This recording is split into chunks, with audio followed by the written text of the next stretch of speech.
What's up, everyone? This is Jay from Revolution Radio, and today we got a big game. A very optimistic Broncos heading into a kind of downtrodden Chiefs. Um, I hate Thursday night showdown matchups on DFS. It is incredibly hard to pick, and just rightfully as almost a waste of money unless you absolutely have some luck on your side and you're willing to risk a few things, and that's kind of what I'm going to go down with. Um, the the top plays, like, there's so many options, and it doesn't seem like it because they're really a very limited pool. But here's the issue: is there's two ways this game can go down. It's either going to be a Chiefs blowout, which is highly likely. Um, the Broncos defense is pretty good, but they're beaten up. They're real beaten up, and yes, they hold a lot of teams' uh, quarterbacks to a pretty low rating and points. But this is also Patrick Mahomes, and I know he hasn't been Patrick Mahomesy in the last couple weeks, although he's still turning in giant point averages. So you know you're not going to be crazy if you start your captain as Mahomes. It's going to limit the rest of what you're doing, but so be it that. But the other way this game could turn out is a very Denver dominated run, ground and pound kind of game where the Chiefs continue to try to make plays happen and they just struggle. One thing I've learned, and I think we've all learned, when we are putting in any numbers against the Chiefs, we always have to figure in a running back. And Philip Lindsey is the number one running back on the team, but don't forget about Royce Freeman. Both of these guys are going to put up some numbers, which is where, if you predict that side of the game, I would say go with either Royce Freeman or Philip Lindsay as your captain. I personally would go with Royce Freeman. He gets a fairly high amount of red zone touches, more than what I thought, and he shares the workload about 50% with Philip Lindsay. So he plays a pretty dominant role. He'll be getting some points, and especially in that captain spot, you can count on more. The other play, if we go back to that original, hey, it's going to be a shootout. I also like putting Joe Flacco as a captain.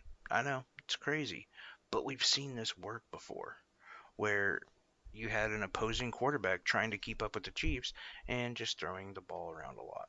So that would be like my four big plays. I have another one. If we're going to talk about a blowout, the other captain spot I would think about, and I don't know, and because we're going to see a lot of people owning Kelce, uh, Tyreek Hill, probably more people owning Hill in that captain spot. Um, I think I think at this point the majority of people will be owning Philip Lindsay. I can't say for sure, but it makes sense to me. That was my first thought when I saw this was, well, I need to put Lindsay up there. Lindsay or Pat Mahomes, both sexy looks. But I also really like Byron Pringle. Byron Pringle is very cheap. You could put him as your captain and work in a lot of other players. Gives you a lot of options. And then the other one would be Cortland Sutton. Can't even say his name right, but he is a really good option as well. Any of those, and you can kind of work in the same players that you're gonna be using. Like, look, if Pat Mahomes is not your captain, he should be in your lineup. You're just not gonna be able to win without him. And then you got to make that decision. Do I go Hill or Kelce? And you could stack both. You could, but then you're going to lose out on a couple other players. And you're going to have to be forced to deal with kickers, and God forbid you have to choose one of these defenses. So I like the idea of stacking a couple lines, one with Hill, one with Kelce, and kind of alternating people in and out. I also think that you definitely want both of Denver's running backs.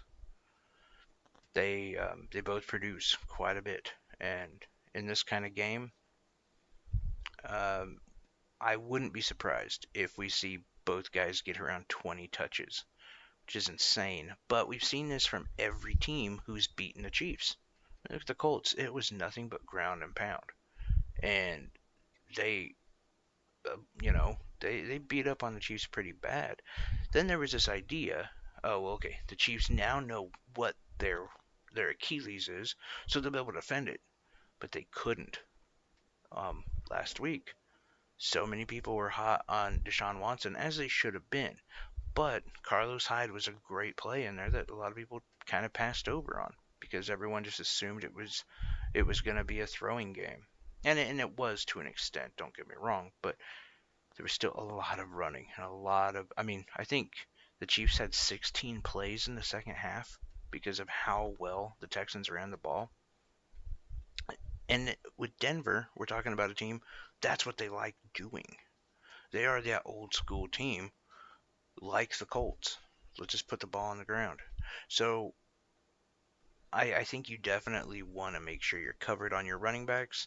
Um, the other thing to recognize too, going into this game, the Chiefs are missing Chris Jones up front, and Chris Jones is their main run stopper, their main defensive line pass. He's the best guy they have on their defensive line. Let's put it that way. And he's out. He will not be playing. Um, so yeah, you definitely want to be. I mean, I don't think it would be crazy if the Broncos are doing 6 to 7 yards a gain. It seems a very very high total, but the Chiefs already allow like the third most, and that was with Chris Jones. And you take that guy out, their defense just doesn't have it together. And I think if I was Vic Fangio going into this game, I would say, okay, we get the ball and then we just slam it down their throats. That's all we do. And unless Mahomes can turn around and start flinging the ball everywhere and get enough gap to where the Broncos are forced to pass, which even then, the Broncos have been historically proven they're going to try to keep running the ball, even 14 points down. So it's not a bad option. One thing on the Byron Pringle, because I know there's, well, why Byron over anyone else? Well, not that I don't think Demarcus Robinson is a good play. You should totally try to get him in, by the way. But Sammy Watkins is out, right? And that has been Demarcus Robinson's position, is covering for Sammy Watkins. Now, Mecole Hardman, who's turned in some decent games, get some good looks, his position pretty much is to back Tyreek Hill. And Byron Pringle on the opposite end is kind of that slot player. So we're going to see more Byron Pringle than we will Mecole Hardman. And that's why I'd go Pringle. Not to mention Tyreek Hill will be covered by Chris Harris. It's a really good back. Probably going to see some double coverage.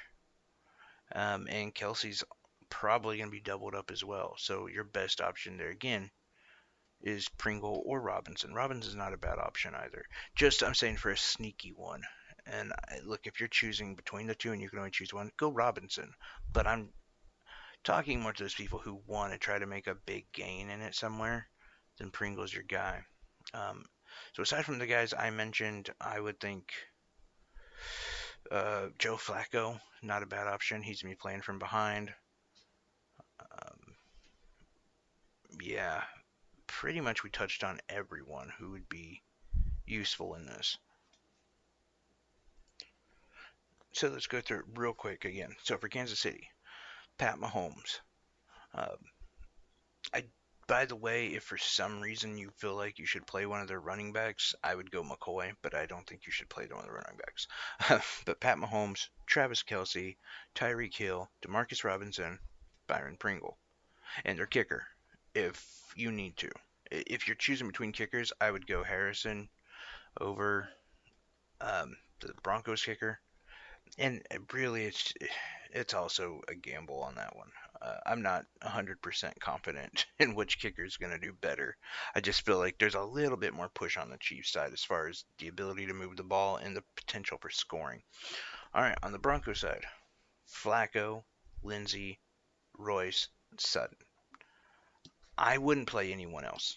Um, Emmanuel Robin or Emmanuel Sanders, Emmanuel Robinson. Emmanuel Sanders is about as well a little bit younger than me by about a year. He's beaten up and just hasn't gotten the looks. Not that he wouldn't in a Chiefs defense, because I'm pretty sure my fat ass could get a lot of stuff done against the Chiefs defense. But um, Noah Fant, his not only are his production numbers down, his snap count and routes ran are going down, which is really weird because you would think they would try to use him more. So there's a high probability that if Flacco is going to ball out, it's going to be to Sutton. But aside from that, that would be my plays. I would steer away from both defenses. If you were going to choose one, then I would bank on that ground and pound Broncos game and use the Broncos defense. But even then, I don't feel like that's a very safe bet because the Chiefs just don't turn the ball over very often. Pat Mahomes does not make mistakes, and it is hard to sack him, even when he is gimped up. Um, anyway, that's my picks. Curious what you guys got. And like I say with all of these, I would always run like at least 2 or 3 different lineups if it's your game. Uh, Tomorrow I'm going to try to do one for the entire slate of games on Sunday, and we'll kind of come up with some good lineups for those as well. I hate doing the Thursday games, but I have enough people complain when I don't do one. So there you guys go. I'm going to be playing tonight. I think there's some potential for some big wins. We'll do what we can, though. Anyway, guys, have a good evening.